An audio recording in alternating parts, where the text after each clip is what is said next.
Eh, Chicos, qué padre verlos. De verdad es que no pensaba que fuera a venir tanta gente. Con ese tiempo. Sí, con este tiempo, con este friecito. Pero pues aquí bien, bien consentido todos ustedes con la calefacción, chocolatito caliente, panecito y una buena predi. Ah, bien. Una peli. En lugar de una peli, una buena peli. Sí, está bien. Sí, rimó. Sí, que Oigan, hay que estar orando por todos los que están enfermos. Más de la mitad de la iglesia está enfermo. De hecho, medio Monterrey está enfermo. No sé si les ha tocado. Yo creo que todo también Sí.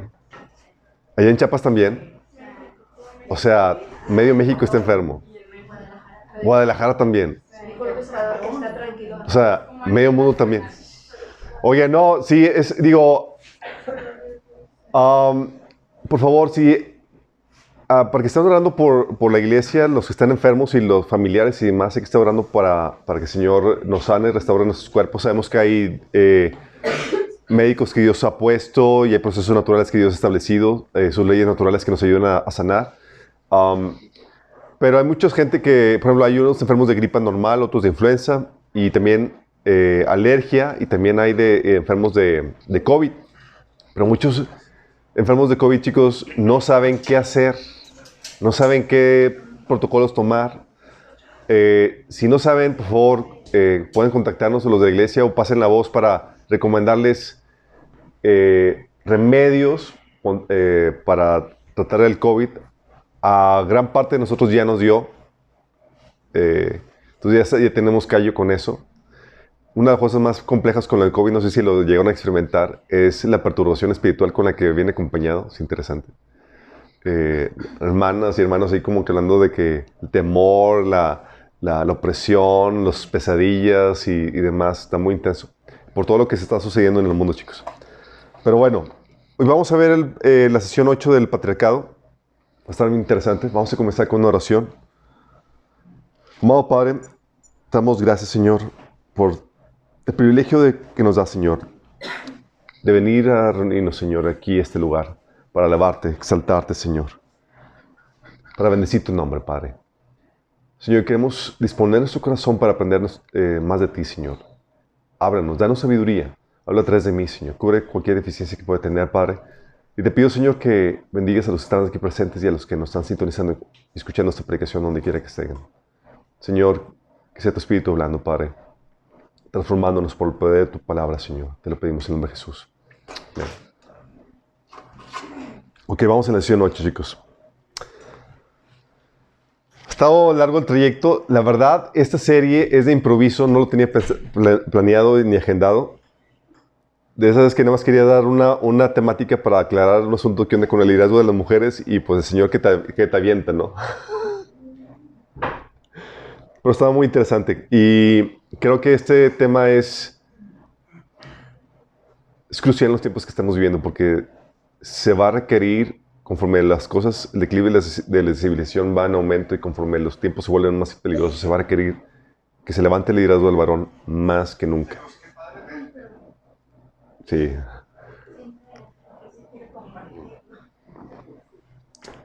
Entonces, ha estado muy interesante todo lo que hemos estado viendo. Vimos la vez pasada la travesía y la expectativa del varón. ¿Se acuerdan? Estuvimos platicando acerca de los diferentes bautizos por los cuales el Señor lleva a los varones para desarrollar y forjar su hombría. No es una ritual como se maneja en algunas culturas donde pasas a hacer una prueba y ya se te considera todo un varón, todo un hombre. No, Dios es el encargado de llevarte de la mano por una serie de procesos a los cuales tienes que pasar para forjar en ti la hombría, habíamos platicado. Y platicamos también de las expectativas que Dios tiene para ti como varón. ¿Sí? ¿Y por qué está forjando todo eso en tu vida? Porque a ti van a correr para sabiduría, para consejo, para ánimo, para instrucción, para fortaleza. Y tú tienes como varón que proveer todo eso. Asume. Tremendo peso de responsabilidad. Sí, es tremendo el peso de responsabilidad. Pero nosotros nos apoyamos en Dios. Tenemos todos los recursos en Cristo para poder realizar todo lo que se demanda de nosotros. En medio de esta situación, chicos, nos estamos enfrentando a una guerra contra el varón, y eso es lo que vamos a estar platicando el día de hoy. Hay una guerra de hoy en día, y ya lleva gestándose desde hace varios años, una guerra de Satanás contra los diferentes géneros, contra los dos géneros, no diferentes, porque le salen con su listado. Dos, sí. Contra los dos géneros, sí. Y el enemigo se ha enseñado contra la mujer y contra el hombre, pues en su diseño, chicos, reflejan la gloria de Dios. Y el enemigo odia a Dios y todo lo que refleje su gloria. De hecho, él viene a destruir la gloria de Dios en la creación, trayendo el pecado, el desorden y demás. La mujer refleja la belleza, la ternura y el misterio de Dios. El hombre refleja la fortaleza, la valentía y la sabiduría de Dios. Y ambos en Cristo reflejan la complementariedad y la unidad que hay en la misma Trinidad, chicos. Sí.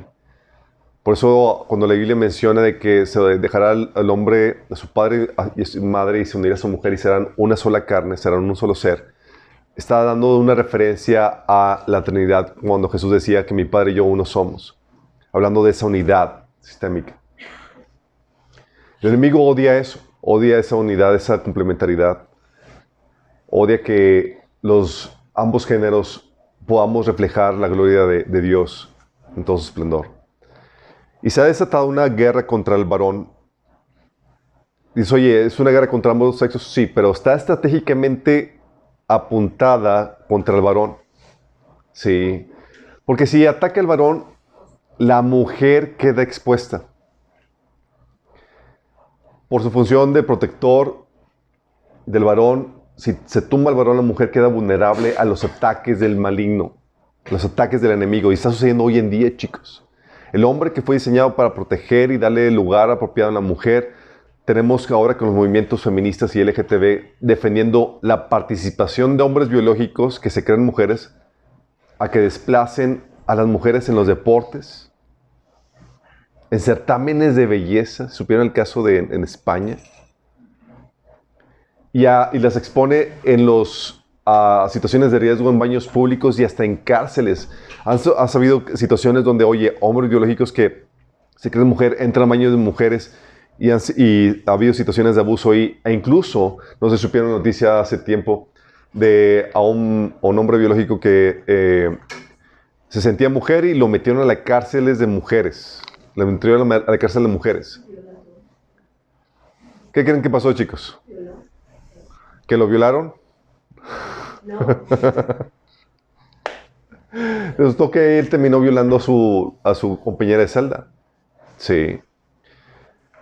Por eso es, oye, si taco a la cabeza, si taco al varón, si taco al que se encarga de proteger a la sociedad y a la cultura, ya puedo atacar con facilidad a la mujer. Y eso es lo que está sucediendo. Los hombres que deberían estar defendiendo a las mujeres ante este atropello no están haciendo nada, porque el enemigo ha tenido éxito en su guerra contra los varones. Y también, obviamente, la sociedad queda expuesta, no solamente las mujeres, la sociedad en general. Y eso habían platicado que es una señal de decadencia es una señal de decadencia de que la sociedad se está desmoronando. Cuando, oye, el hombre no se está levantando para defender a la sociedad, cuando el hombre ya está en un declive, comportándose más femeninamente, habíamos platicado que es parte del proceso de declive de la sociedad. Lo que se está haciendo a nivel general en la sociedad es que se está desincentivando la hombría. Los rasgos de valentía, fortaleza y demás que caracterizan al hombre se están desincentivando adrede, chicos. No sé si llegaron a ver hace unos meses un comercial del Ejército Militar de Estados Unidos y el comercial de la CIA. Fue muy controversial. Nadie supo eso. ¿Cómo te imaginas? Oye, es un comercial para reclutar a militares. ¿Tú te imaginas, oye, va a ser algo que incentiva la hombría y demás y todo eso? Nada que ver. Ponen el comercial a una niña criada por dos mamás, presentándolas como modelos fuertes que lucharon por la libertad. Y en el ejército, esta chica encuentra una forma donde probar su valentía y su hombría, la niña. Sí. Poniendo o llamando a las mujeres a que son las fuertes, las que están luchando por la libertad. También hubo otro comercial de la CIA, en donde era un gay hablando de cómo ha encontrado en la CIA un lugar de aceptación y refugio a su preferencia sexual. Sí, ahí les puse las referencias. Y lo interesante caso es que esos comerciales fueron, obviamente, la crítica y la rencilla en los medios de comunicación y en varios comentaristas, porque lo estaban contrastando contra el reclutamiento en Rusia, chicos. Tú veías a los comerciales de reclutamiento militar en Estados Unidos y eran todos afeminados. Sí, CIA y el ejército, así como que, pues sí, yo aquí y en cualquier otro lugar y chido. Y bueno, acá los de Rusia, te pongo un diálogo del comercial de Rusia. Dice, ponen imágenes de guerra y obviamente, de maquinaria militar y demás, y aviones volando, y se escucha la voz del niño y dice, ¿por qué papá tuvo que partir? Y la mamá contesta, partió para asegurar nuestra supervivencia. ¿Por qué no puede quedarse donde estaría aquí a salvo? Porque es su deber. Son los hombres los que deben de pagar el máximo precio cuando marchan hacia la guerra, hacia su muerte segura para asegurar la supervivencia de la nación. ¡Ah, su mecha!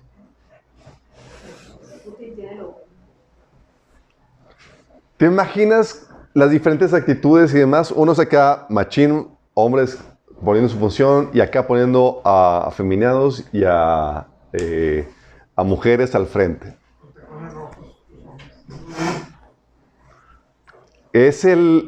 Acá de este lado es la receta para el declive y o sea, no hay forma en que en una guerra pueda prevalecer ante esa situación. Entonces tenemos que se está dando eso.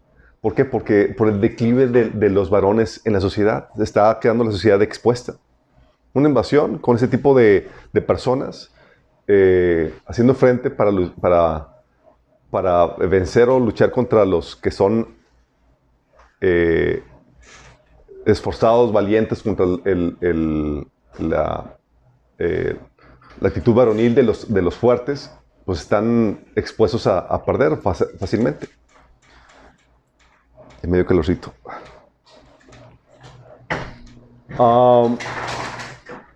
En medio de esa guerra, chicos, tenemos la guerra de Satanás contra el varón, llevada a cabo desde varios frentes. La guerra en la crianza. ¿Podemos apagarle el clima, amor? Tenemos el perfil del niño, que es muy diferente a la niñez en muchos aspectos, chicos. El aspecto de que es típico niño es desorganizado, inquieto, ruidoso, difícil de manejar. Las niñas son más sumisas, más bien portadas y demás. Sí. Obviamente con sus debidas excepciones. Pero se reprende o se cataloga al niño así en su forma natural de comportarse, como si estuviera descompuesto o si estuviera enfermo. De hecho, hay niños que por su inquietud los empiezan a medicar. ¿Sí? Se alaba el comportamiento de las niñas, se desprecia el comportamiento de los niños. Y aunado a eso tenemos la falta de figura paterna en el proceso de crianza, que viene a mermar el proceso de desarrollo de hombría en los varones. Tenemos la guerra en la crianza, tenemos la guerra también en el matrimonio, chicos. Oye, hay una oposición así de forma consensual por parte de las mujeres que han sido influenciadas por el mundo a que el varón ejerza su función de autoridad. Así tal cual, sí, a que ejerza su función de autoridad. Si el varón es asertivo, da órdenes en su casa o pide cuentas, se le acusa de un tirano machista. Tal cual, sí. Y el hombre se le relega por lo mismo a dejar que las cosas de su casa, en su hogar, funcionen sin su dirección y sin su liderazgo, limitándose solamente a proveer. Y a veces ni a eso. ¿Por qué? Porque si ejerce su liderazgo, si se quiere imponer, si quiere poner su voluntad, se le ve como una usurpación, como un abuso de autoridad. Tenemos también la guerra en la sociedad, chicos. En general, por ejemplo, desde las escuelas. Un psicólogo, Michael Thompson, hizo la observación de las escuelas diciendo que el comportamiento femenino es el estándar que se busca en las escuelas y a los niños se les trata como niñas defectuosas. Imagínate. Y les puse la referencia acerca ahí de un video.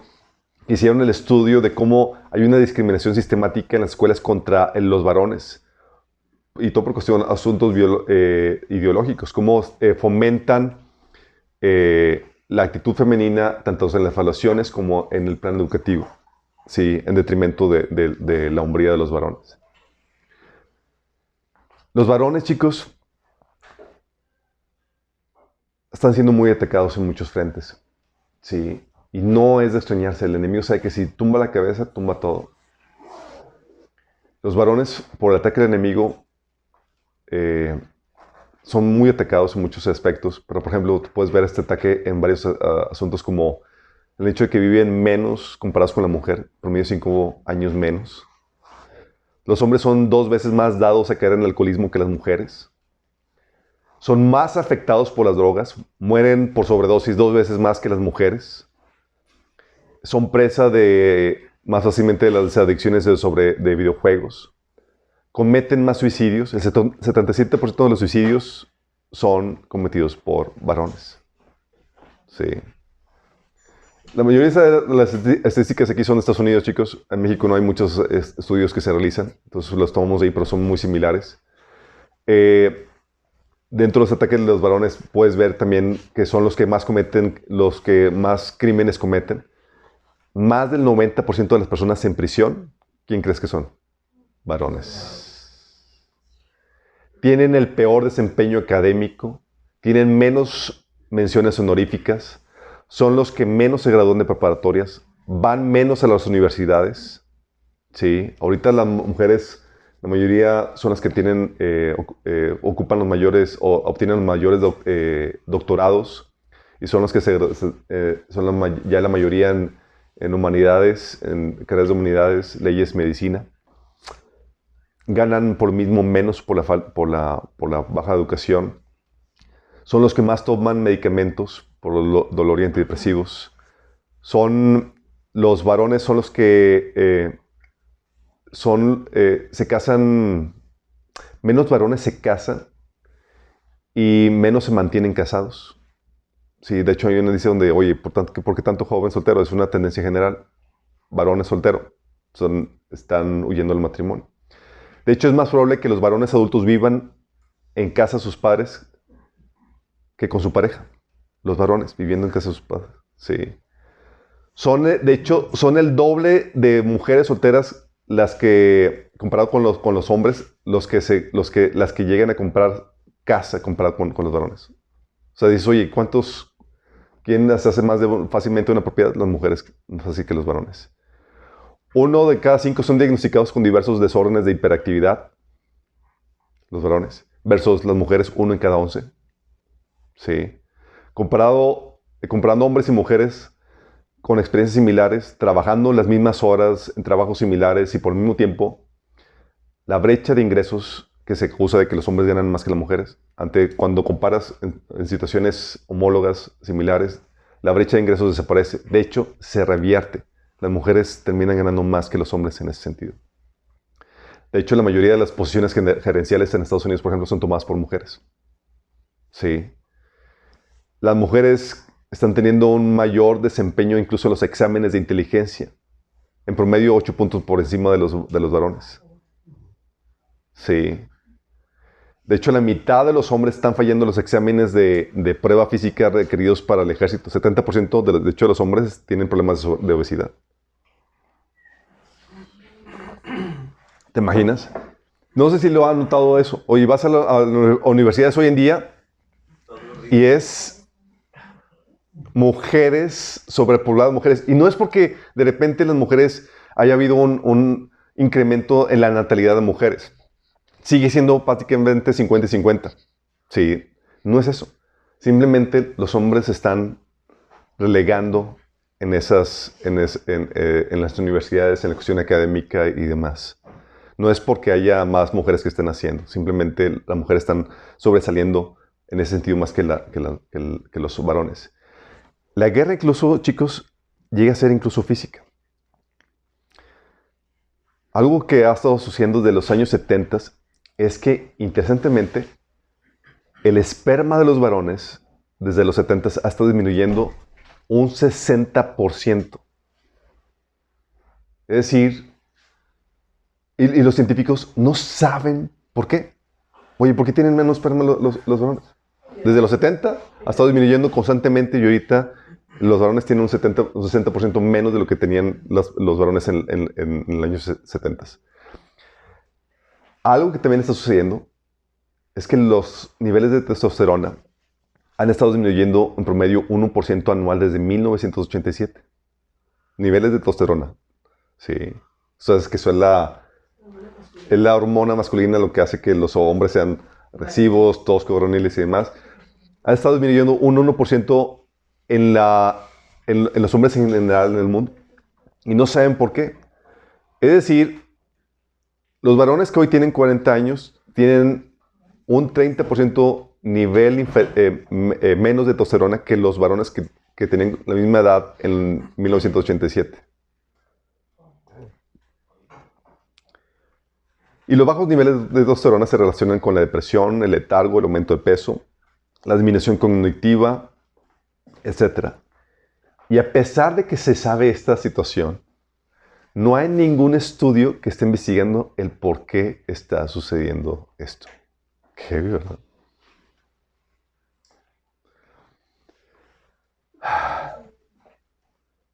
Está bien grueso darte cuenta de esto. Y aún así se acusa de que los varones son los más privilegiados, las mujeres son las víctimas y demás. Obviamente ambos son muy atacados por el enemigo.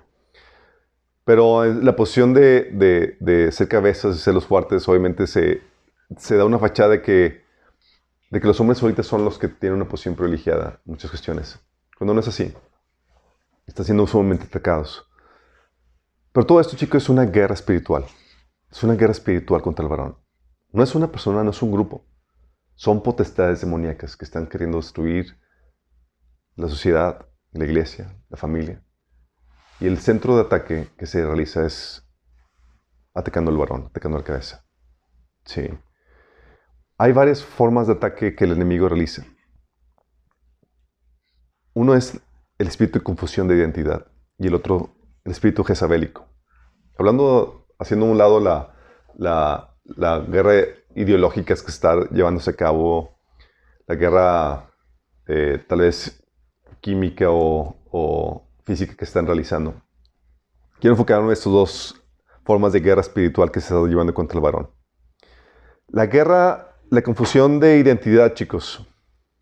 Déjame quedarte. Hay una crisis ahorita, hoy en día, muy severa, porque por causa de las heridas, la contaminación mental, ideológica, la carnalidad, las debilidades naturales que tenemos, incluso las relaciones que tenemos, está propiciando una perturbación demoníaca en donde los hombres ya no saben quiénes son.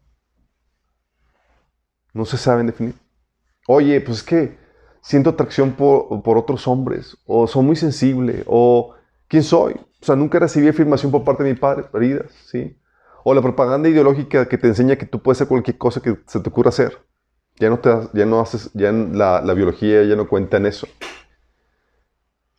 Y hay varones que están luchando están luchando con una crisis de identidad más que nunca, chicos.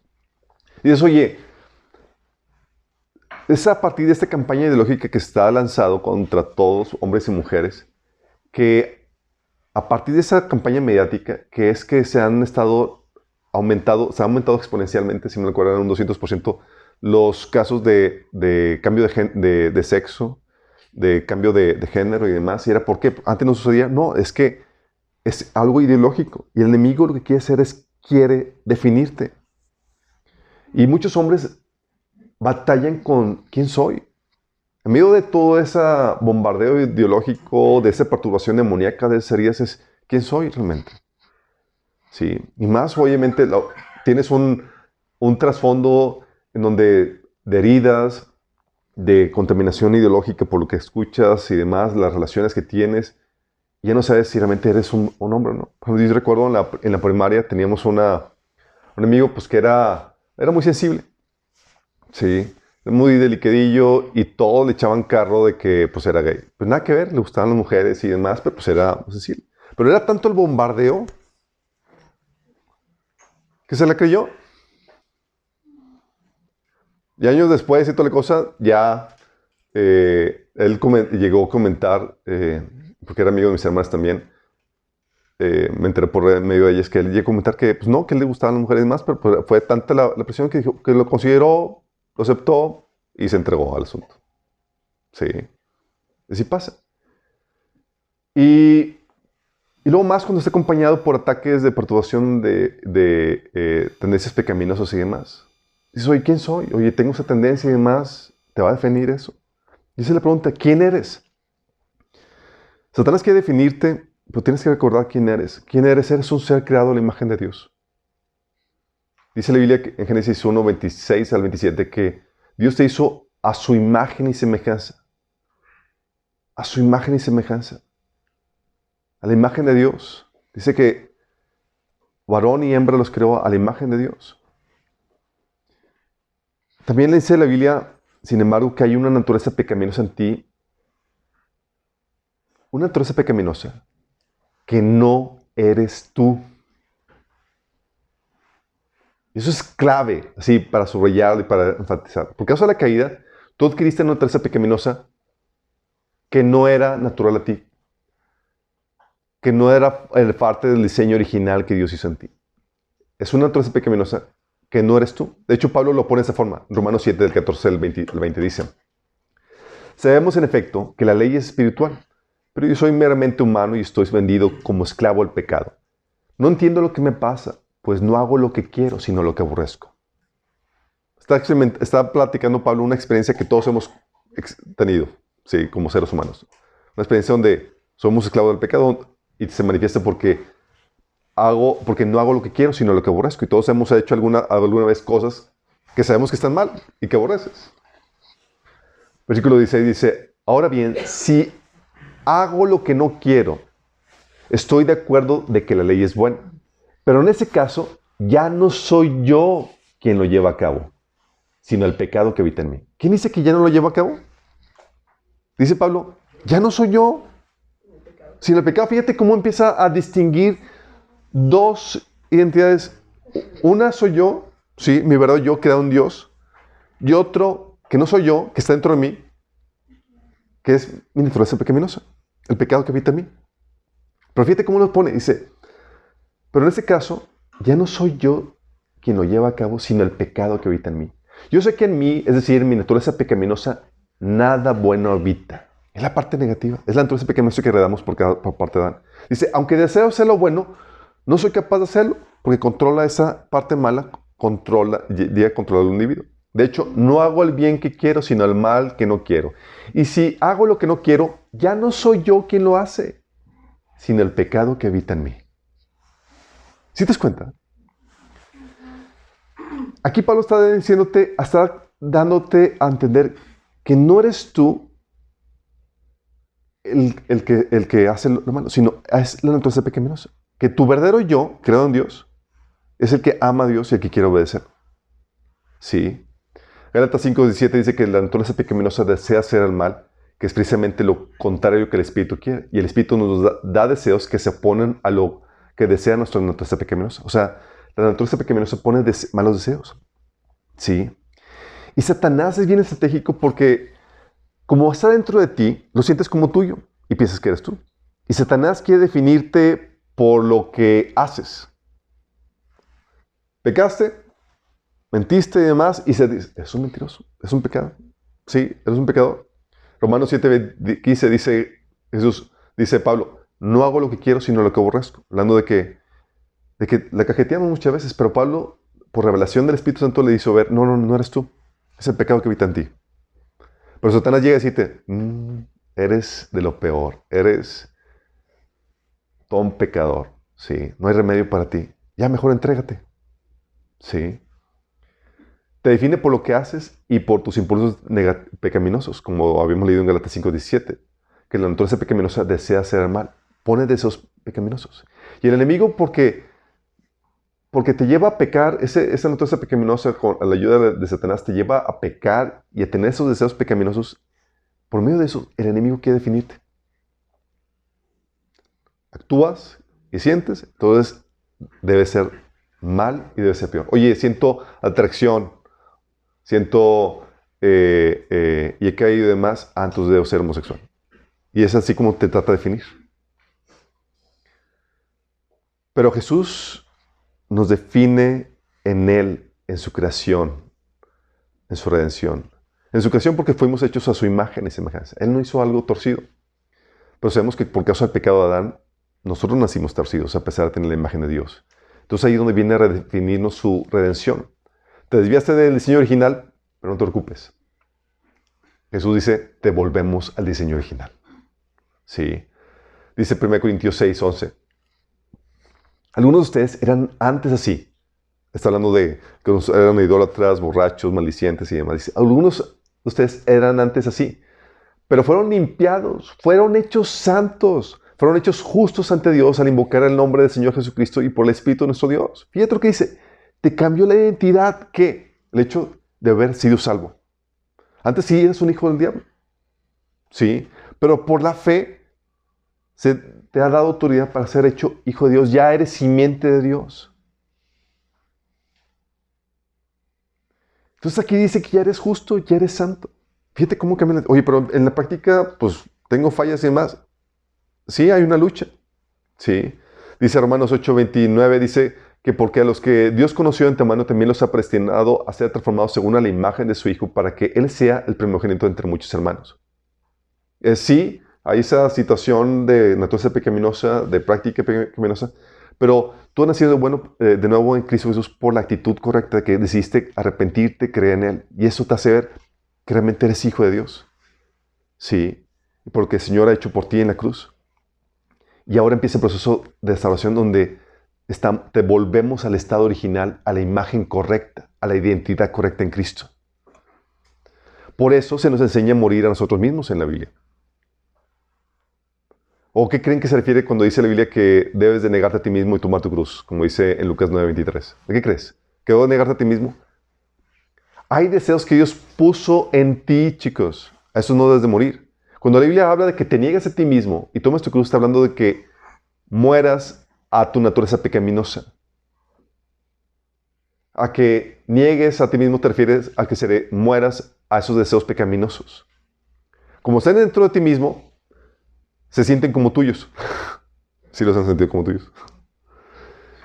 Pero el enemigo te dice, eso es lo que tienes que negarte. Y el Señor nos lleva a una negación continua que a la carne, a la naturaleza pecaminosa. Por eso dice Gálatas 5:16, andad en el Espíritu y no satisfagáis los deseos de la carne. O Colosenses 3:15 que dice, así que hagan morir las cosas pecaminosas y terrenales que se echan dentro de ustedes. ¿Por qué es eso? Aquí la situación es que terminamos convirtiéndonos en aquello que abrazamos. Es decir, terminamos creyendo, si crees en las mentiras del enemigo, te entregarás a esa naturaleza pecaminosa. Pues eres tú al final de cuentas, ya lo creíste. Y vas a dejar que te domine por completo entonces. Pues soy esto, y ya te entregas. ¿Para qué luchar contra ti mismo en ese sentido? Contra lo que eres. Pero si crees en la verdad de Dios, le declararás la guerra a aquello que te quiere convertir en algo que no eres. Todo aquello que suponga a la imagen de Cristo que Dios quiere forjar en ti. Y la disyuntiva cae en dos bandos. En el bando de Dios, donde es o creo lo que Dios dice acerca de mí, para que me defina la palabra de Dios, o creo en lo que Satanás dice de mí, basado en mi naturaleza pecaminosa y en mis actos pecaminosos. Si me dejo definir por mi naturaleza pecaminosa, por mis impulsos pecaminosos, el enemigo ya ganó la batalla. ¿Sí? Y es lo que quiere hacer el enemigo. Quiere definirte. Y muchos han caído en eso. De hecho, ¿por qué crees que muchos caen en homosexualismo, lesbianismo y demás? Es que pues tenía esta tendencia y pues la acepté, la abrazó. Porque para el mundo naciste así, con esa tendencia. Pero todos nacemos con alguna tendencia, chicos. Muchos nacen con la tendencia a mentirosos, otros mujeriegos, otros y demás. Y no es como que la Biblia nos enseña a abrazar eso. Nos enseña a luchar en contra de eso porque no son lo que realmente somos nosotros en Cristo. No son la imagen original de Dios. Y en Cristo nos da las herramientas para luchar contra esa corrupción de imagen. contra esa desviación. Sí. Es como que, oye, naciste enfermo. Sí, nacimos enfermos. El hecho de que naciste enfermo, ¿te vamos a dejar así? No, pero para saber si estás enfermo tienes que tener la imagen correcta de una persona saludable. Y en Cristo sabemos cómo es una persona saludable. Y se te puede dar el medicamento para sanar eso. Sí, no es que Dios te haya hecho así. Que por causa del pecado original tenemos una enfermedad que tiene que ser curada y solamente se cura con Cristo. Entonces ahorita hay una guerra contra la identidad, obviamente atacando a hombres y mujeres. Y si no sabemos cómo obtener esa identidad, la cual es un cambio de ideología, pero también es un proceso de sanidad, porque muchas veces puedes tener la ideología correcta, pero si no has sanado las heridas, no vas a poder creer enteramente lo que la Biblia dice acerca de ti. Vas a tener que sanar esas heridas. Muchas veces es una cuestión de perturbación, chicos. Porque te relacionas, dice la Biblia en Corintios 15, que las malas compañías corrompen las buenas costumbres. Y habíamos platicado antes de perturbación que cuando te relacionas con una persona, no solamente te relacionas con la persona, sino que te relacionas contra los demonios de esa persona. Muchas veces ha tocado ver situaciones o casos donde varones heterosexuales, casados, con hijos y demás, por relacionarse con personas homosexuales y demás que frecuentaban bares gays y tal cosa, terminaron convirtiéndose. Sí. Y no eran así originalmente, pero se expusieron al ambiente. Y los demonios no van a estar ahí nada más viéndote, van a meterte la mentalidad, van a tratar de persuadirte, de seducirte al mismo pecado de la gente con la que te estás juntando. Sí, entonces va a haber una confusión de identidad. Pero otro espíritu, chicos, que está bien grueso, es el espíritu de Jezabel. Espíritu de Jezabel. Ay, chicos. ¿Saben? En la guerra en las diferentes guerras espirituales que el Señor me ha puesto, que he tenido que librar, he tenido que librar con diferentes entidades demoníacas. Una de ellas es el espíritu de religiosidad, que se opera por medio de los líderes religiosos, buscando controlar, manipular a la grey, a la gente que va a las iglesias, con el propósito de cortar cualquier fruto que puedas dar para Dios, tus ministerios y demás. Y ese es un espíritu terrible, horrible, o sea, de los más fuertes que me ha tocado. Pero el otro espíritu, también, sí, codeándose en esto que es terrible, es el espíritu jezabélico. Híjole. Espíritu jezabélico. Tiene el nombre de la famosa Jezabel, que era la esposa de Acab. No es que el demonio se llame así le pusieron, porque se caracterizó o tomó control de esta chica llamada Jezabel. ¿Cuál es su nombre verdadero? ¿Quién sabe? La verdad ni me interesa preguntarle. Pero opera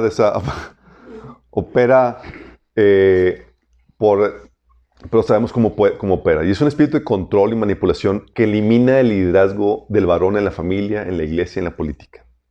Fíjate, es un espíritu de control y manipulación que elimina el liderazgo del varón en la familia, en la iglesia, en la política, donde sea.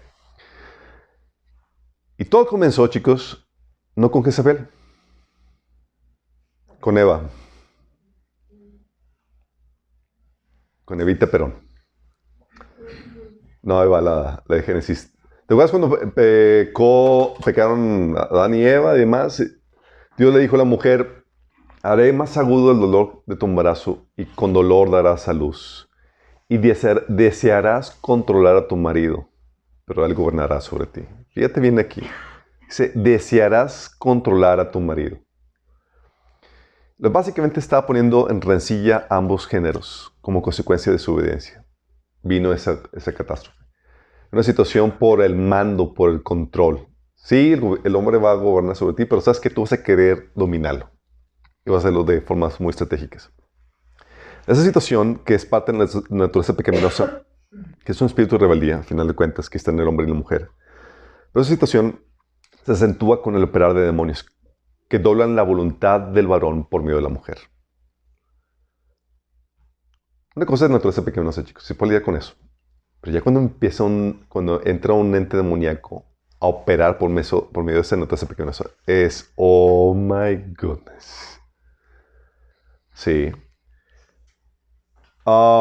La Biblia nos enseña en Efesios 6:12 que nuestra lucha no es contra carne y sangre, sino contra poderes, contra autoridades, contra potestades que dominan este mundo de las tinieblas, contra fuerzas espirituales malignas en las regiones celestiales. Que no es contra la persona. O sea, es que mi esposa, es que esta mujer... No, no, no.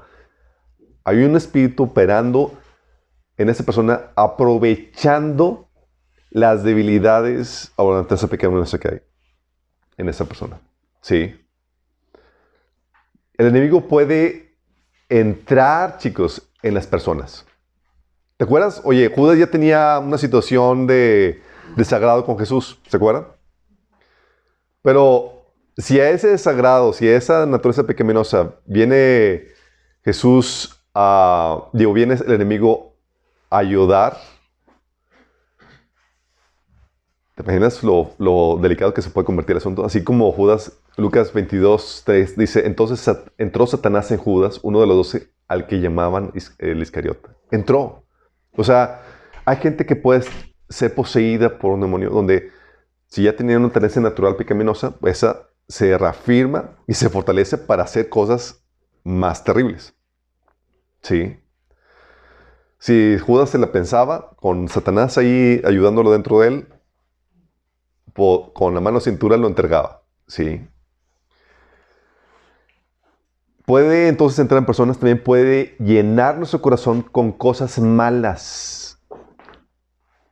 Puede llenar tu corazón. ¿Cómo llena Satanás tu corazón, chicos?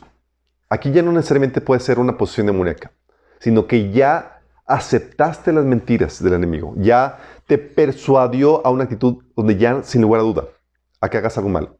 Te puede llenar tu corazón de cosas malas o puede llenarte, por ejemplo, de mentira, de lascivia, de envidia, de manipulación, rebelión. Es decir, hace que tu actitud se entregue por completo a estos pecados. Y eso pasa por no hacerle frente al enemigo en nuestra guerra mental. Si el enemigo te persuade y te entrega, si no lo resistes, te entregas por completo eso. Es lo que llena tu corazón. ¿Te acuerdas qué pasó en Hechos 5:3 cuando Ananías le mintió a Pedro? Ananías le reclamó a Pedro, ¿cómo es posible que Satanás haya llenado tu corazón para que le mintieras al Espíritu Santo? Fíjate, aquí no lo poseyó. Aquí ¿qué hizo? Llenó su corazón. Es decir, hizo que lo persuadió para que se entregara completamente a la mentira. Y así hay veces donde nos persuade para que nos entreguemos a la lascivia, a la envidia, a la manipulación, a la rebelión, a diferentes aspectos. ¿Sí? Por no hacer la guerra en los corazones contra el enemigo. Y tienes el caso de eso, chicos, con el caso de Salomón, sí, con el espíritu de Jezabel, que es uno de los primeros casos. No comenzó con Acab, el esposo de Salomón, la esposa de Acab con Jezabel, sino hay casos anteriores como el caso de Salomón. Salomón tuvo la fama de mujeriego, cual nunca alguien hubiera, sensei, era el máster. Dice la Biblia en 1 Reyes 11, el 38, del 3 al 8, dice, tuvo 700 esposas que eran princesas y 300 concubinas. 700 esposas, chicos. Yugo desigual por mí. Sí, el yugo desigual, exactamente. Y 300 concubinas. Dice, todas esas mujeres hicieron que se permitiera su corazón. Ya sabemos cómo opera la posesión demoníaca. Y si, oye, te rendías culto a los ídolos, si había prácticas idólatras, ocultistas y más, pues sabes que es una persona que seguramente tiene demonios. Sí. Muchas de estas mujeres con las que se casaban eran de culturas o sociedades paganas que tenían esas prácticas. Eran mujeres poseídas, chicos. Sí. Cuando tú te relacionas con alguien, no solamente te relacionas con la mujer, te relacionas con los amiguitos que trae. Sí. Y tú piensas, bien machín, yo soy bien sabio. Dice, en efecto, cuando Salomón llegó a viejo, o sea, cuando ya estás en un momento de debilidad, dice, sus mujeres le permitieron el corazón de modo que siguió otros dioses y no siempre fue fiel al Señor su Dios como lo había sido su padre David.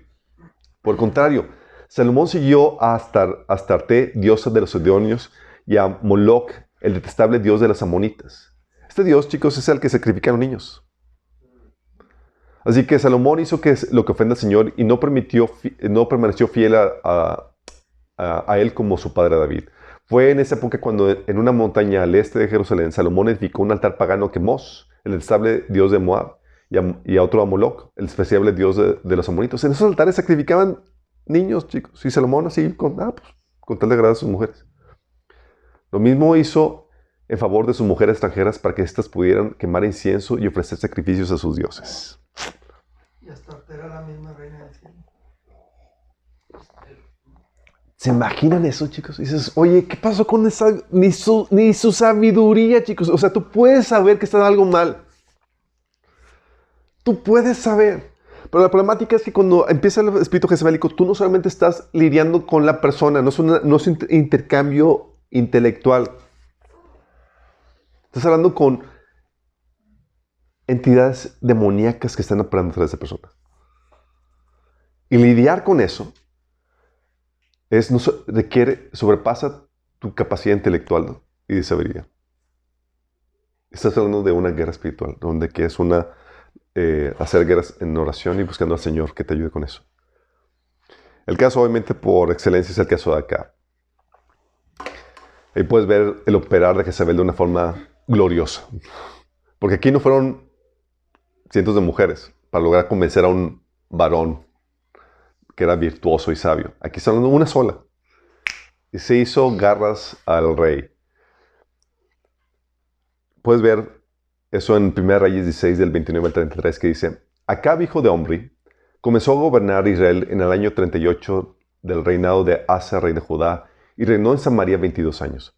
Sin embargo, Acab, hijo de Omri, hizo lo malo a los ojos del Señor, pero aún más, peor aún que todos los reyes anteriores. Y como si fuera poco haber seguido el ejemplo pecaminoso de Jeroboam, se casó con Jezabel, hija del rey Ed-Baal de los Sidonios, y comenzó a inclinarse y a rendir culto a Baal. O sea, como consecuencia de casarse con esa mujer. Primero construyó un templo y un altar a Baal en Samaria. Luego levantó un poste dedicado a la diosa Cera. Acab hizo más para provocar el enojo del Señor, Dios de Israel, que cualquier otro de los reyes anteriores de Israel. O sea, fue así, le sacó canas verdes a Dios. 1 Reyes 21, 25, 26 pone este comentario el autor. Dice: Nunca nadie se entregó tanto hacia lo que es malo a los ojos del Señor como Acab, bajo la influencia de su esposa Jezabel. Dices, oye, ¿por qué fue tan malo? Ya han escuchado el comentario que detrás de un gran hombre hay una gran mujer. Destacó en lo malo. Fue un gran hombre para lo malo. Había una mujer así. Dice: Nunca nadie se entregó tanto a hacer lo que es malo a los ojos del Señor como Acab, bajo la influencia de su esposa Jezabel. La peor infamia que cometió fue rendir cultos a ídolos, tal como había hecho a los amorreos, pueblo que el Señor había expulsado de la tierra del paso de los israelitas. O sea, está diciendo, ¿sabes qué? Detrás de esta situación estaba Jezabel. Jezabel es un espíritu de control y manipulación que roba el liderazgo de los hombres y suele llevarlos, no sé, aquí está hablando de lo malo en cuestión de idolatría, pero lleva a desviarlos de la voluntad de Dios. ¿Sí? Jezabel, chicos, era la jefa. En términos prácticos, quien gobernaba era como que, oye, me pregúntale a tu mamá. Y se dirigían con Jezabel. Ella era la que estaba detrás de todo, chicos. Y Acab era como que nada más era un cero a la izquierda. Era ella la que, por ejemplo, mandó matar a los profetas de Dios. ¿Tú crees que fue Acab? Dice 1 Reyes 18:4. Cuando Jezabel estaba acabando a los profetas del Señor, Abdías había tomado 100 de ellos y los había escondido en 2 cuevas, 50 en cada una, y les había dado de comer y de beber. O sea, Jezabel era la que estaba en contra de los profetas, los que los había mandado matar. De hecho, tal así que en 2 Reyes 9:7 Dios le dijo una palabra a Jehú. Dice: herirás la casa de Acab, tu señor, para que yo venga la sangre de mis siervos los profetas y la sangre de todos los siervos de Jehová de la mano de Jezabel. Era Jezabel la que estaba detrás de todo esto. Y Jehú, su pecado fue que simplemente le dejó hacer lo que ella quisiera. Sí. Era ella, de hecho, era ella la que mantenía a los profetas de Baal. Dice 1 Reyes 19. Ahora convoca a todo Israel para que se reúna conmigo en el monte de Carmelo junto a los 450 profetas de Baal y los 400 profetas de Acera, a quienes Jezabel mantiene. Sí. Este espíritu, chicos, era un espíritu de intimidación tan fuerte. Dices, oye, bueno, es que Acab era un monigote, un cero a la izquierda, tenía un liderazgo débil y demás, y pues era presa fácil de Jezabel. Bueno, el espíritu operando a través de esta mujer era tan fuerte que hasta el mero Elías llegó a sentirse amedrentado por ella. Amedrentado. ¿Yo qué dije? Amedrentado. Ese es peor, sí. Ese es más terror. Es con más pavor. 1 Reyes 19:2 dice, entonces Jezabel envió un mensajero a Elías para decirle, que los dioses me castiguen sin piedad si mañana a esta hora no te he quitado la vida como tú se le quitaste a ellos. Y Elías dijo, ven que venga la señora, mando caer fuego. Elías, ¿qué hizo? Salió corriendo y dices, ¿cómo es posible? ¿Cómo es posible? Y así pasa hoy en día, chicos. Muchos varones dicen, no, es que se va a enojar mi señora. Dices, ¿cómo es posible? Sí. Era la fuerte de la relación, era la que daba la cara. Sí. Este espíritu se aprovecha de hombres débiles. Si muy apenas salía, le pudo hacer frente. 1 Reyes 21, de 4 al 7. Imagínate el episodio. ¿Te acuerdas cuando Nabot no le quiso vender el viñedo a Acab? Dice, no quiso vender el viñedo y dice, Acab se fue a su casa deprimido y malhumorado porque Nabot, el jezreelita, le había dicho, no puedo cederle a su majestad lo que heredé de mis antepasados. El tipo está haciendo un puchero. ¿Y quién entró al rescate? Jezabel. De modo que se acostó cara a la pared y no quiso comer. Estaba haciendo su puchero. No me dio. Su esposa Jezabel entró y le preguntó, ¿por qué estás tan deprimido? ¿Qué no quieres comer? Que ni comer quieres. Porque le dije a Nabot, el jezreelita, que me vendiera su viñedo, o que si lo prefiriera, que se lo cambiara por otro, pero él se negó. Ante eso Jezabel, su esposa, le dijo, ¿y no eres tú quien manda en Israel? Anda, levántate y come, que te hará bien. Yo te conseguiré el viñedo de tal Nabot. ¿Qué le sonó eso? A un niño haciendo puchero y su mamá dice, yo te voy a dar lo que tú quieres. A ver, ¿qué quieres? Sí. Y era ella la que mandaba. Primera Reyes 21, del 8 al 11. Fíjate lo que dice. De inmediato escribió cartas ante el nombre de Acab, puso en ella el sello del rey y les envió a los ancianos y nobles que vivían en la ciudad de Nabot. En las cartas decían, decreten un día de ayuno y den a Nabot un lugar prominente en la asamblea del pueblo. Pongan frente a él dos sinvergüenzas y háganlos testificar que él ha maldecido tanto a Dios como al rey. Luego sáquenlo y mátenlo a pedradas. Y los ancianos y nobles que vivían en la ciudad acataron lo que Jezabel había ordenado en sus cartas. O sea, era ella la jefa, chicos. Y acá, un cero a la izquierda. Es el espíritu de Jezabel, espíritu de control y manipulación. Y se ve porque básicamente es el dominio de la mujer por encima del hombre. Por medio de chantaje, la manipulación, ninguneando al hombre. Lo grueso de este asunto, chicos, es que como es un espíritu, ¿qué crees que pasa? Se hereda. ¿Sabes qué pasó? ¿Tú crees que todo se acabó con Jezabel cuando murió? No. ¿Sabes qué pasó? Bueno, resulta en la historia que Josafat tomó la hija de Jezabel para dársela a su hijo Joram. En varias versiones. Joram o Jorán o Yoram. Sí, como diferentes se manejan. Pero su hijo, Joram. Dijo, Segunda de Crónicas 18:1. Josafat disfrutó de muchas riquezas y de gran estima e hizo una alianza con Acab, rey de Israel, al dar a su hijo Joram, Yoram, en matrimonio a la hija de Acab. ¿Saben cómo se llamaba la hija de Acab? La hija de Jezabel. Jezabelita. Se llamaba Atalía. Talía. Digo, no Talía. Está bien. Atalía. Que hay una cierta relación ahí, chicas, ahí de Cantabria. Sí. Imagínate, todo comenzó con la prostitución de Josafat. Josafat, que era un rey que temía a Dios y toda la cosa, tenía sus defectos, y entre los defectos es que se unió con Acab, hizo alianzas con él. Y él ayudaba a Acab, fue con él incluso a la guerra. ¿Se acuerdan?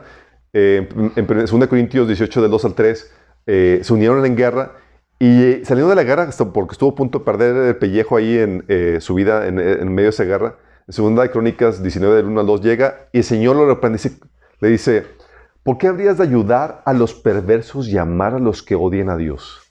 Debido a lo que has hecho, el Señor está muy enojado contigo, la reprensión. Porque él, para él era, pues yo me junto con gente aquí que es raíz así conmigo, de élite real y toda la cosa, y quiso hacer alianzas con ellos. El Señor estaba enojado porque era una persona aborrecible para Dios. ¿Sí? Y fue reprendido. O sea, y en su fidelidad a Dios, se le ocurrió tomar una de las hijas de Jezabel y dársela a su hijo. Hijos.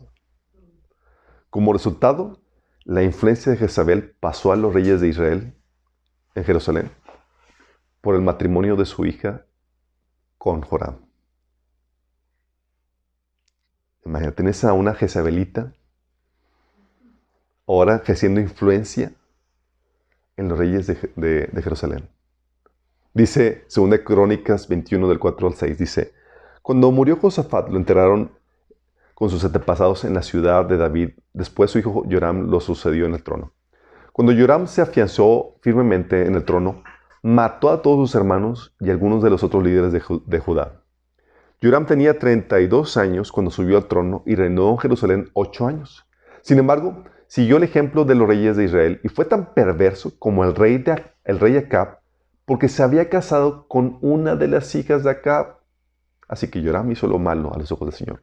¿Por qué fue tan malo? Por su esposa, la hija de Jezabel. Oh my goodness. O sea, pasó la enfermedad espiritual, así, el espíritu ahí, por herencia que da una base legal, a su hija, y su hija, pues ese espíritu operando, llegó a hacer tan mala influencia, así como sobre su esposo, Joram, así como lo fue Jezabel con Acab. ¿Estás viendo lo fuerte de esto? La influencia incluso persistió en el hijo gracias a su madre. O sea, no se quedó con Joram. El hijo de Joram, ¿quién crees que lo controlaba? Jezabelita Junior, Atalía.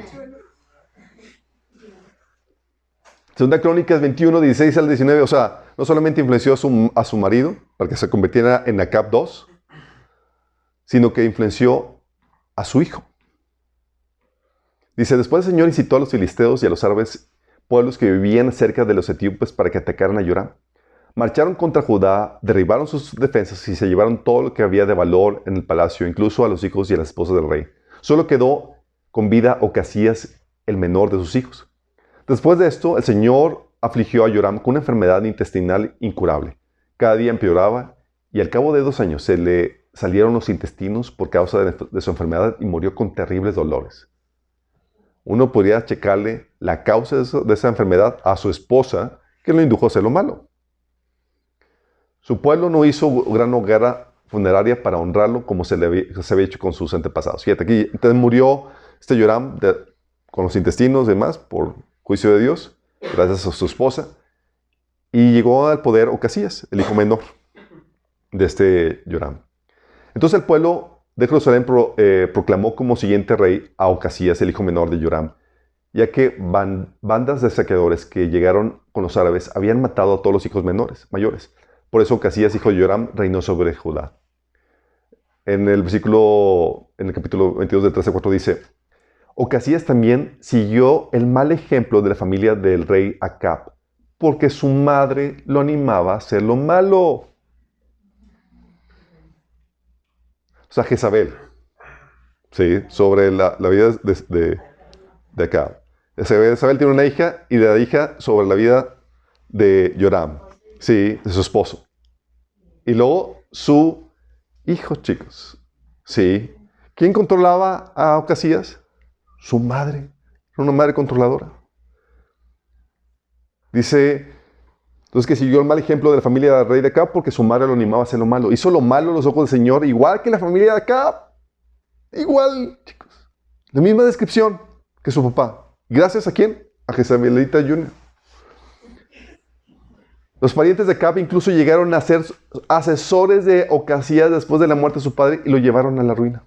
O sea, Ahmed da tres asesores y también le trajo más gente que hiciera, que apoyara eso. Híjole, qué grueso. Gente también criada,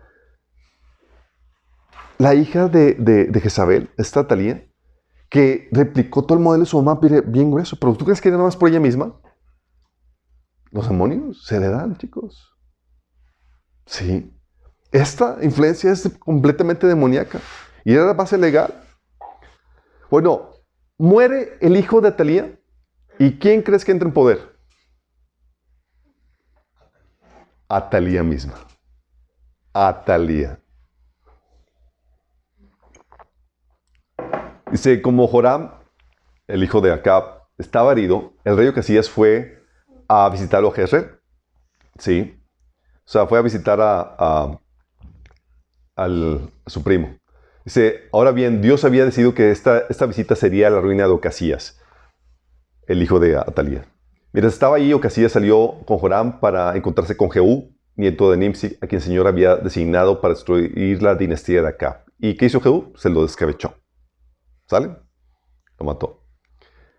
Acto seguido, en versículo 10 de 2 de Crónicas, capítulo 22, dice, como Atalía, la madre del rey Ocasías de Judá, dice, cuando Atalía, la madre del rey Ocasías de Judá, supo que su hijo había muerto, comenzó a aniquilar al resto de la familia real de Judá.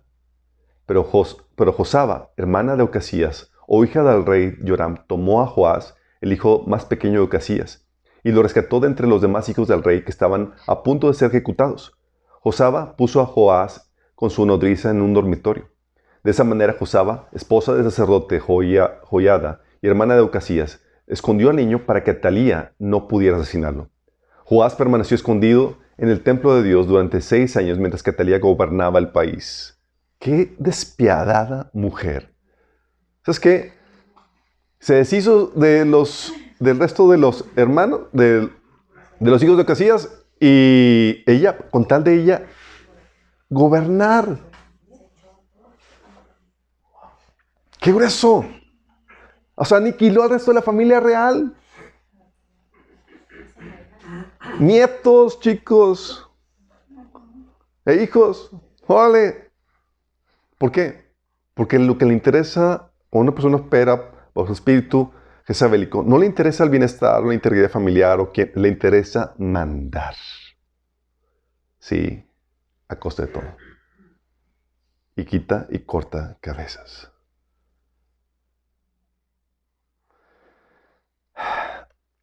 ¿Cómo se revirtió esto? Bueno, el hijo tuvo que ser criado. El hijo tuvo que ser criado lejos de la influencia de su abuela. El sobreviviente tuvo que ser criado lejos de la influencia. Vamos a quitar, sí. Y criado por el sacerdote Joiada. Tuvo que Dios revertir la mala influencia que venía desde Jezabel para cortar con la maldición. O sea, estuvo 7 años así de crianza con la palabra de Dios en el templo, apartado, para cambiarla y empezar a revertir eso. Dice 2 Crónicas 22:12 que Joás permaneció escondido en el templo del Señor durante 6 años mientras Atalía gobernaba el país. Dije 7, eran 6. Y no es sino hasta que el nuevo rey, criado sin la influencia jezabelica, toma poder que Atalía muere. Muy simbólico. Muy simbólico. Dice 2 Crónicas 23:3. Joiada le dijo aquí está el hijo del rey. Ha llegado el momento para que él reine. El Señor prometió que un descendiente de David sería nuestro rey. Entonces el sacerdote Joiada presenta al hijo. ¿Sí? Y ahí fue donde sucedió. Dice, Joiada ordenó a los comandantes que estaban a cargo de las tropas, llévensela a Talía, a los soldados que estaban en el guarda frente al templo y maten a cualquiera que intente rescatarla. Pues el sacerdote había dicho, no deben matar a Talía dentro del templo del Señor. Por eso la agarraron y la llevaron a la entrada del puerto de los caballos, en el predio del palacio, y ahí la mataron. O sea, la mataron hasta que ya pudo tomar control esta nueva generación sin la influencia de jezabelica. ¿Por qué sucede esto, chicos? Está muy fuerte, ¿no? ¿Habían visto esta herencia demoníaca? ¿Sabían que Talía era hija de Jezabel?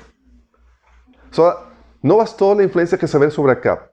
La influencia espiritual demoníaca pasó por medio de su hija a los reyes de Jerusalén, gobernando, manipulando y produciendo el mismo efecto que Acab, en el rey de Joram, en el rey que era el esposo de Atalía, en su hijo Acazías, y ella gobernando 6 años, ¿sí? Al eliminar a todos los que se opusieran a su autoridad. ¡Qué demoníaco! ¿Por qué pasa esto? Por la base legal. Acuérdate que antes no había liberación, chicos. A una persona poseída, ¿qué se le daba? Cuello. Traes intrusos, ¿qué hacemos contigo? ¿Cómo te los sacamos? No hay redención. No hay autoridad en Cristo. Pedradas. Sí, por eso las personas... Pero tú ves aquí la maldición sobre la gente, chicos.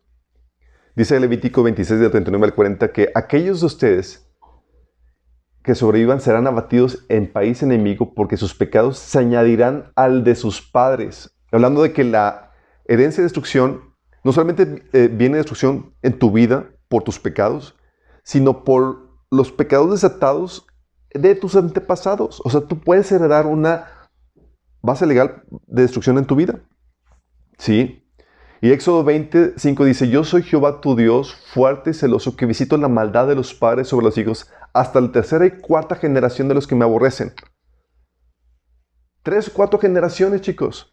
Y se cumplió la palabra. Comenzó con Josafat, que fue infiel al Señor en ese sentido y que casó a su hijo con Atalía. Continuó con Joram, segunda 2 generaciones. Con Acaz, 3 generaciones. ¿Y hasta cuándo fueron libres? Hasta la 4ª generación con Joás. Tal cual como viene en la Biblia. ¡Qué heavy! O sea, los efectos demoníacos espirituales, chicos. Y las tácticas jezabélicas que vemos, uno es el de intimidación. Y es una intimidación sobrenatural. No es normal que una mujer ponga a temblar a hombres. No es normal. Pero cuando se logra, sabes que no es la mujer por sí misma. No es como que es que tengo miedo que me vaya a dar unos trancazos porque sabe bien pelear. Lo pone bien. No es eso, chicos. Es una intimidación espiritual, sobrenatural. Dice, Primera Reyes 2, del 12-4, dice, entonces Jezabel envió un mensajero a Elías para decirle que los dioses me castiguen sin piedad, si mañana a esta hora no te he quitado la vida como tú se le quitaste a ellos. Elías se asustó y huyó para ponerse a salvo. El famoso Elías. ¿Te imaginas el tipo de opresión demoníaca? La ayuda espiritual que tenía esta mujer para intimidar y acobardar al mismo Elías. O sea, no es normal. Fíjate, hizo que Elías cayera en depresión. Dice, cuando llegó Berseba de Judá, dejó ahí a su criado y caminó todo un día en el desierto. Y luego llegó a donde había un arbusto y sentó a su sombra con ganas de morir. Estoy harto, Señor, protestó, quítame la vida, pues no soy mejor que mis antepasados. Hijo de la... Pero es real, chicos. Yo he visto esta intimidación ejercida en episodios de diferentes familias donde literalmente los hombres pavor a sus mujeres. No es normal. Sí. Espíritu de intimidación. Y es espiritual. Espíritu jezabélico. Se ve entonces en la táctica de intimidación, se ve en la manipulación, chantaje y seducción. Si tú... eso se da porque muchos hombres obtienen su aprobación y aceptación. La necesidad de ser aprobados y aceptados lo obtienen de sus mujeres. Y si tú tienes tu aprobación, tu aceptación, tus necesidades emocionales suplidas en tu mujer, ¿quién crees que va a controlarte? Ella. Sí. Si te la suple tu mujer, estás perdido. Vas a complacer a tu mujer. Pues de hecho, de eso viene tu estabilidad. ¿Te acuerdas qué pasó con la manipulación y chantaje? ¿Cómo doblegó a Sansón? ¿Te acuerdas la esposa de Sansón? Entonces la esposa de Sansón, dice en Jueces 14:16, se tiró sobre él llorando y le dijo, me odias, en realidad no me amas. Le pusiste a mi pueblo una adivinanza, pero no me has dicho la solución. Ni siquiera se la ha dicho a mis padres, replicó él, porque habría de decírtela a ti. Pero ¿cómo fíjate el chantaje? No me amas, no me quieres. Sí, y se da eso. Y el hombre, pues es que sí te quiero, pues demuéstramelo. Y pues empieza el chantaje. Se repitió en Jueces, en el capítulo 16, de ese mismo libro, versículo 5. Los jefes de los filisteos fueron a verle y dijeron, sedúcelo para que te revele el secreto de su tremenda fuerza. ¿Y cómo podemos vencer? De modo que la atemos y la pongamos sometido. Cada uno de nosotros te dará 100,000 monedas. Que dice, sedúcelo. ¿Te acuerdas? ¿Qué fue lo que hizo? ¿Te acuerdas que fue Jehú el que mató a Jezabel? ¿Se acuerdan? Fue comisionado para matar a Jezabel. Pero llega Jehú a la casa de Jezabel. ¿Y sabes qué hizo Jezabel? Se súper arregló. Se pintó los ojos, se maquilló y súper bien mona. ¿Por qué se maquillaría y se pondría súper guapa para recibir a quien lo va a matar? ¿Por qué crees? Seducirlo. Dice, si me acuesto con ese tipo, ya lo tengo aquí. Si logro que se acueste conmigo, ya lo voy a controlar. Sí, y es el espíritu de seducción, manipulación, de chantaje, chicos. Sí. En el versículo 15, con Salomón, le dice ¿cómo se llama esta chica? Dalila. Dice, ¿cómo puedes decir que me amas si no confías en mí?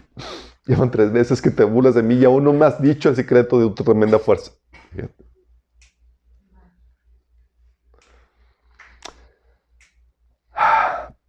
Y esto es muy interesante, chicos, porque pues, parte de la estrategia del varón para conquistar a su mujer es hacer cosas que le agradan a ella. ¿O no? Oye, pues te gusta tal chica, pues vas, le das un regalo, la tratas de complacer, tratas de agradarla para tratar de conquistarla y hacerla tuya y toda la cosa. Y quieres tener, es la manera de mostrar el amor, pero todo tiene su límite. Es primero, amas a Dios y demás, y obedeces a Él, pero no sacrificas tu obediencia a Dios para complacer a una mujer. Lo mismo pasó con Salomón. La seducción, chicos. La mujer. ¿Tuviste qué pasó? Dice 1 Reyes 11, del 2 al 4, que tuvo 700 esposas y 300 concubinas. Dice, con tales mujeres se unió Salomón y tuvo amoríos. Y ellos fueron los que pervertían su corazón. Manipulación, chantaje, seducción. Lo otro, táctica jezabelica, es el fastidio. Combinada con la manipulación y chantaje, es poderoso. Sí. Fastidio que se refleja con la queja y el reclamo constante. Fíjate, Proverbios menciona 4 versículos acerca de esto. Dice, una esposa que busca pleitos es tan molesta como una gotera continua. O sea, te puede hacer la vida así de cuadritos. Dice Proverbios 27:15. Una esposa que busca pleitos es tan molesta como una gotera continua en un día de lluvia. Te lo repite. Si no captas la intención, te lo vuelvo a repetir. Proverbios 2:19. Mejor es vivir un rincón del terrado que con mujer rencillosa en casa espaciosa. O sea, búsquete un rincón del techo que es mejor que una mujer fastidiosa. Y luego repite, Proverbios 25:24. Más vale habitar en el rincón de la azotea que compartir el techo con una mujer pendenciera. O sea, 4 veces te lo repite por si acaso no captamos la idea. ¿Por qué? Porque es una de las tácticas que se dedican de llevar al hombre al hartazgo de punto que ya ceda. Jueces 14:17. Pero ella le lloró 7 días que duró el banquete, hasta que al fin, el 7º día, Sansón le dio la solución porque ella seguía insistiéndole. O sea, ya, ¿sabes? Órale. 7 días así, persistencia. Lo fastidió. Pues del 16 al 17, eso sucedió con su esposa, luego con esta Dalila. Dice, como todos los días lo presionaba con palabras y lo acosaba hasta hacerlo sentir harto de la vida, al fin se lo dijo todo. O sea, sí, ya. Esa habilidad tienen, chicos. Sí. Puede llegar a eso. Obviamente, con la ayuda de este espíritu jezabélico. Entonces el fastidio es una técnica jezabélica. También el otro es el sembrar seguridad. Acuérdate, cuando estamos hablando de un espíritu jezabélico, es un espíritu que trata de ejercer dominio y control sobre el hombre. Y para eso, muchas veces, lleva al hombre a que se sienta inseguro en cuanto a su posición, sus habilidades, lo que tiene para que no ejerza su liderazgo. ¿Sí? De hecho, muchas veces esa seguridad es aprovechada porque hombres se saltaron los procesos que Dios ordenó para sus vidas, para que desarrollaran sombría, o reprobaron esos procesos, no se sometieron y pues son presa fácil de mujeres dominantes jezabélicas. O en muchas de las ocasiones, chicos, las mujeres, la tendencia natural de las mujeres es que busquen a hombres mayores, con experiencia, más sabios, que vayan a dirigir la relación. Pero hay veces, mujeres con tendencias jezabélicas que buscan a hombres inmaduros o menores para poderlos controlar con facilidad. Sí, para que no se le vayan a poner al brinco, porque espíritu de control. Sí. Y ha tocado esa situación. Oye, la mujer diciendo, es que tengo más experiencia. O sea, tú no tienes tanta experiencia que yo tengo. Estás tratando de aminorar eso. ¿Sí? Oye, yo tengo una profesión, tú no sabes el oficio, no tienes lo que se requiere para hacer la chamba, yo sí. Y tratan de aminorar. Sí, para ellos controlar y dirigir. O yo gano más dinero, tú no contribuyes. Yo gano más que tú. O yo tengo más capacidad. Si yo sé cómo hacerlo, tú no. O incluso entre el espíritu jezabélico, ¿saben cómo se da mucho en las iglesias? Cuando la mujer resulta que es profeta. Profeta. Es que Dios a mí me habla y a ti no. A mí Dios me dijo esto. ¿Sí? Y como Dios me lo dijo, tú tienes que someterte a lo que Dios dice. ¿Sí? Es sembrando inseguridad. O sea, a ti no te habla, a mí sí. Sí, yo tengo la experiencia, tú no, yo sé más. O sea, espíritu de chantaje y manipulación que busca controlar. Sí, yo tuve una situación fui vacunado contra el espíritu jezabélico con una novia que tuve, que era así, fue espíritu jezabélico tal cual, donde control, chantaje, y ella era profeta. Entonces, por mis heridas, yo no escuchaba bien la voz de Dios ni nada, y ella lo escuchaba, pero no sabía que a quien escuchaba, pues era así, a veces a Dios y a veces a otras entidades no tan celestiales. Entonces yo me sometí a eso, pues a ella Dios le habla, y el espíritu ese control. Y muchas mujeres, incluso en la iglesia hoy en día, chicos, con incluso años de experiencia, me ha tocado decir, es que mi esposo no se quiere someter a lo que Dios me está revelando. Su mecha.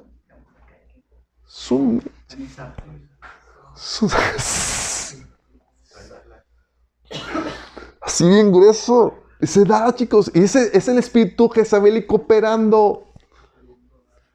Y déjame decirte, entonces no es así. No, no es así. ¿Sí? Cuando una mujer aborda a un hombre, sí le puede dar su opinión. Se invita a que le dé su opinión. Fungen como consejeras. ¿Sí? Y si yo le revelo algo, puede darle, yo sentí esto, Señor, perfecto. ¿Sí?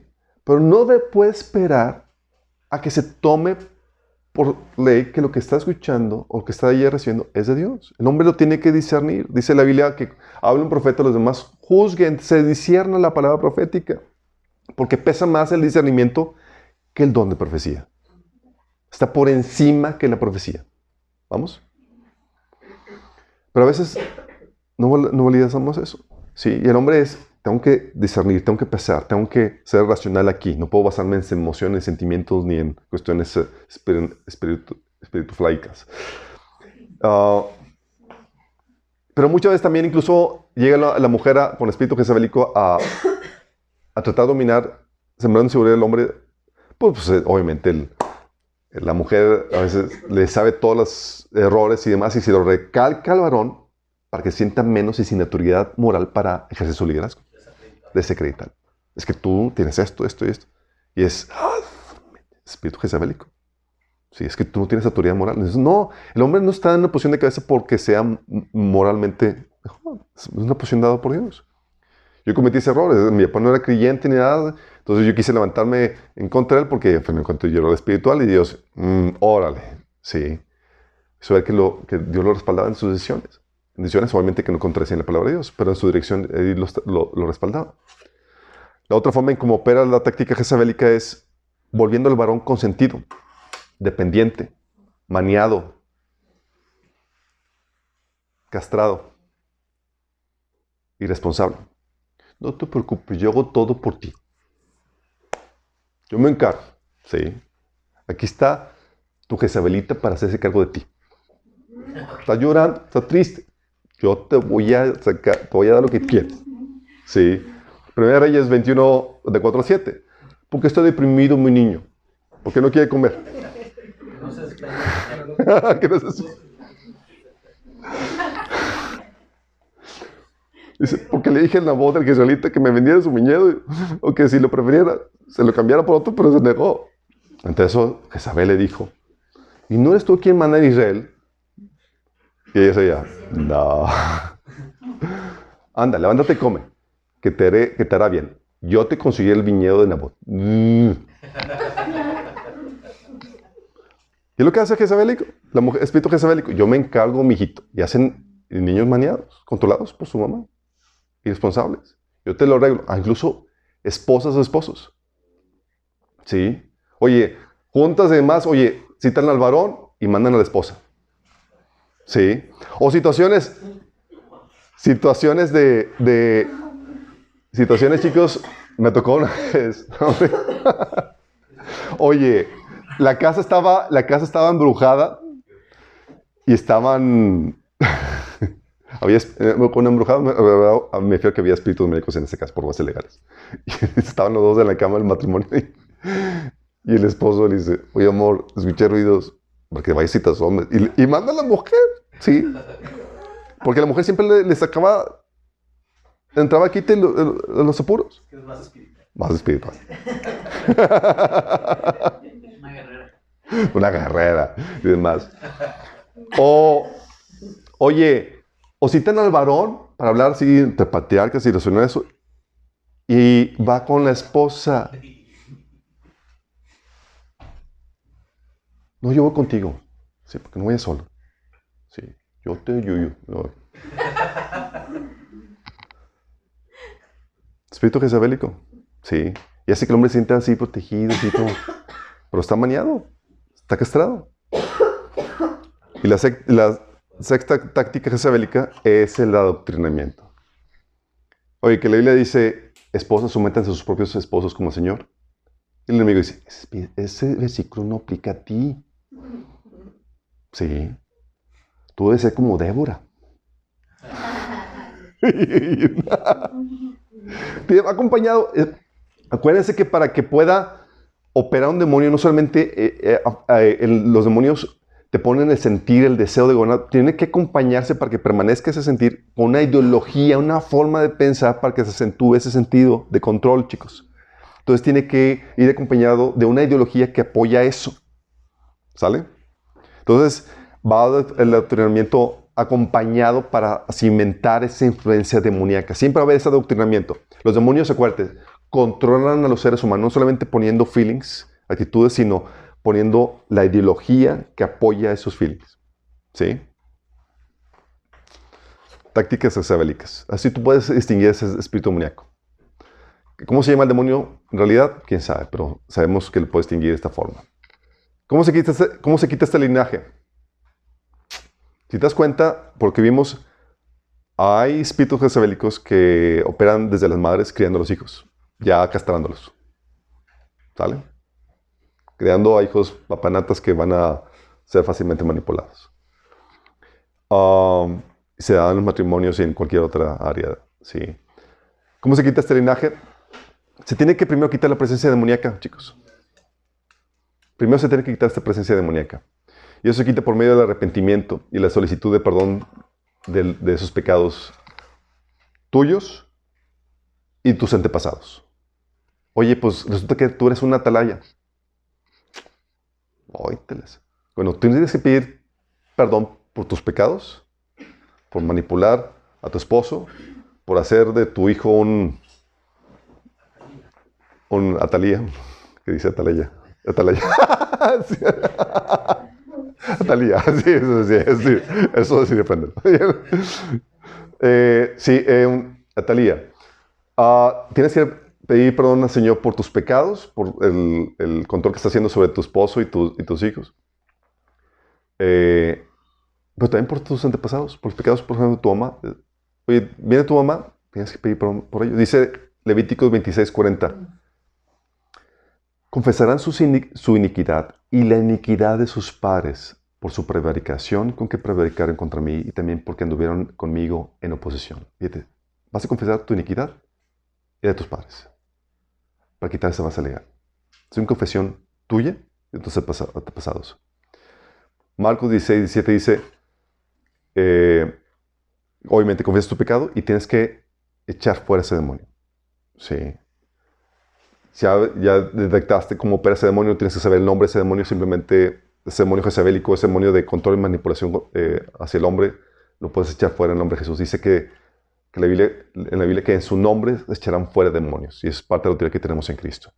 Pero aparte de eso, no basta con quitar la presencia demoníaca. El demonio se puede haber ido, pero dejó la mentalidad ahí. Sí. Ya no está esa influencia espiritual así sobrecogedora, sino que ahora está nada más el operar en la mente. Y se tiene que cambiar la forma de pensar. Acuérdate que los demonios controlan moldeando la forma de pensar de los hombres. Eso lo ves en Gálatas 4:3, Gálatas 4:9, Colosenses 2:8. Dice la Biblia por lo mismo que no nos amoldemos a este mundo, sino que estamos transformados mediante la renovación de nuestra mente. Así podrán comprobar cuál es la voluntad de Dios, buena, agradable y perfecta. ¿Sí? Entonces tienes que cambiar tu forma de pensar, a pensarlo en el Señor. Porque si todavía sigues aceptando esa ideología que soporte el operar ese espíritu demoníaco, no va a haber un resultado fidedigno. La otra es que también tienes que morir. Esto es obviamente dirigido a las mujeres y también a los hombres que lo permiten. Y también tienes que morir de ti mismo. A tu naturaleza pecaminosa que te incita a tratar de controlar a los varones. ¿Sí? Y tienes que obedecer la palabra de Dios. Lucas 9:23 dice, y decía a todos, si alguno quiere venir en pos de mí, niéguese a sí mismo, tome su cruz cada día y sígueme. Sí, es una naturaleza pecaminosa. No eres tú, es parte del tú distorsionado que heredaste de Adán y Eva. Y tienes que hacer la guerra a eso, para que surja la verdadera imagen de Cristo que está en ti. Tienes que negarte a ti mismo, tienes que hacer morir esa tendencia. Y obedece la palabra de Dios, como dice Efesios 5:22, esposas, sométanse a sus propios esposos como al Señor. Lo interesante del caso aquí, chicos, es que a veces esto no es suficiente. Tiene que surgir un liderazgo que le haga al frente. Que le ponga un alto. Chan, chan, chan, chan. Para que el espíritu jezabélico opere, o la tendencia jezabélica, tiene que haber hombres débiles que le dan pie a que eso suceda. Sí. No es sino hasta que se levantan los tipos Jehús que Jezabel, el espíritu jezabélico, muere. Sí. Fíjate lo que pasó en Segunda de Reyes 9, del 30 al 33. Cuando Jezabel, la reina madre, supo que Jehú había llegado a Jezreel, se pintó los párpados y se arregló el cabello y se sentó frente a una ventana. O sea, se puso guapa la chica. Pero si me lo aviento, lo seduzco, me lo echo en la bolsa. Y a Dios le quito su hombría, le quito su poder y ya lo puedo controlar. Sí. Pero pues Jehú era un loco desalmado. Te dice que tiene un celo y una pasión por el Señor bien intensa. Dice, cuando Jehú entró por la puerta del palacio, ella le gritó, ¿has venido en son de paz, asesino? Tú eres igual que Simri, quien mató a su amo.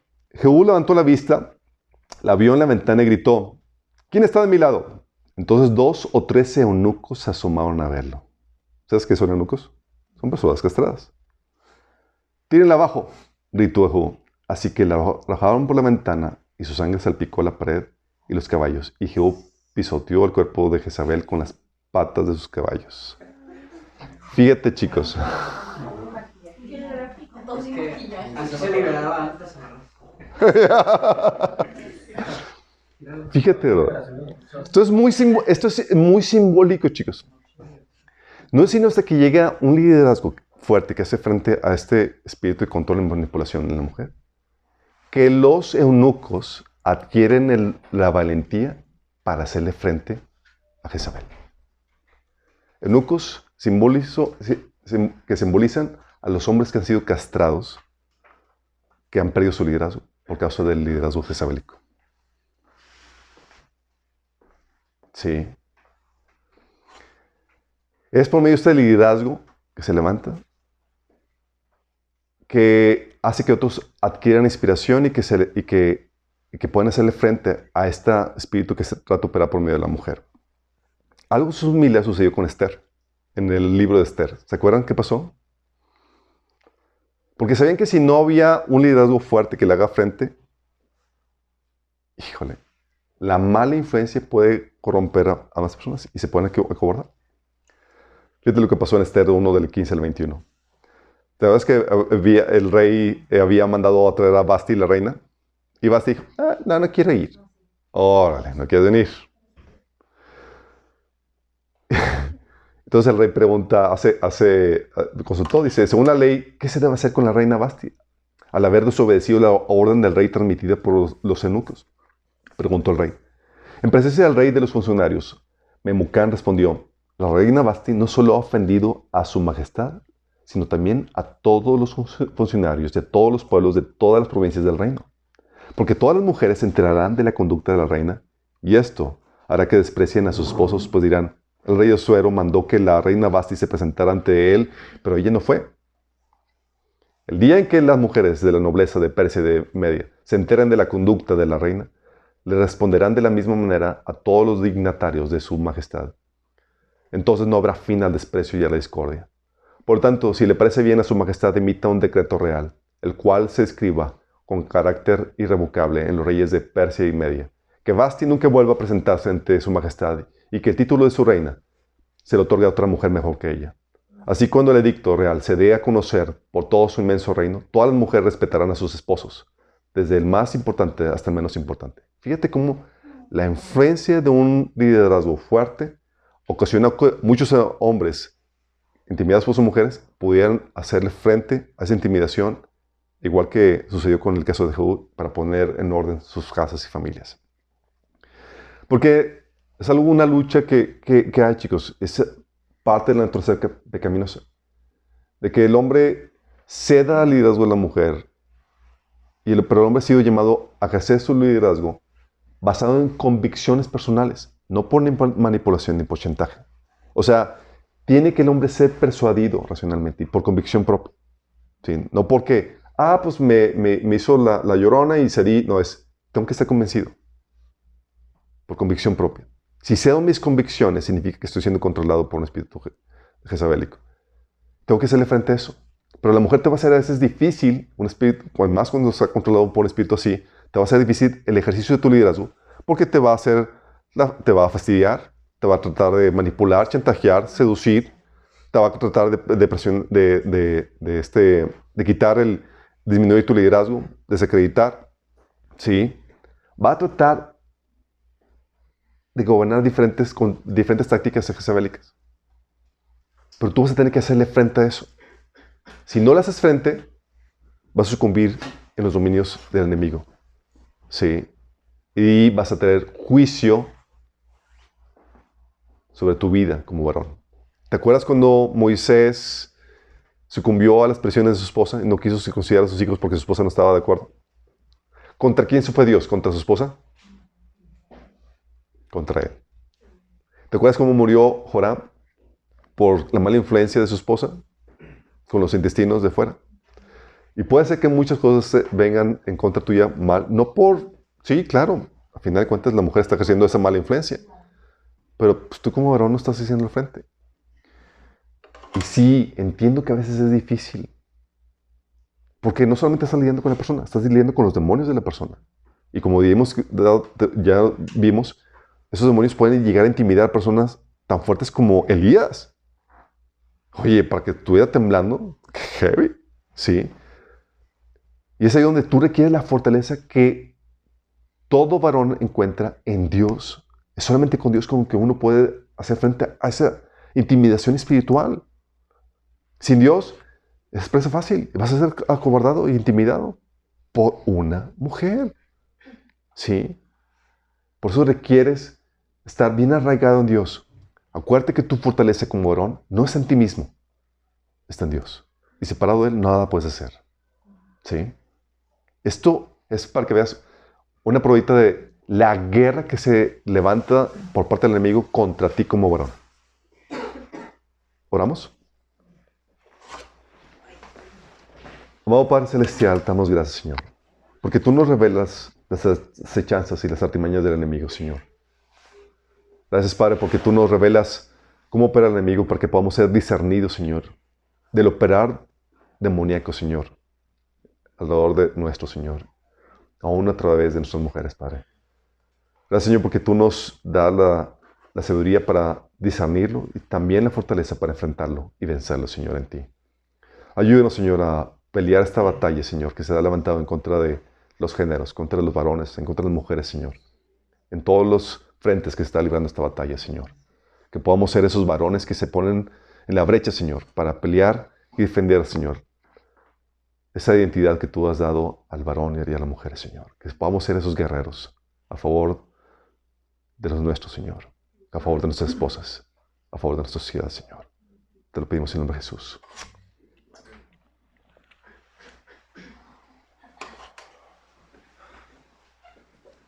Me ayuden con el...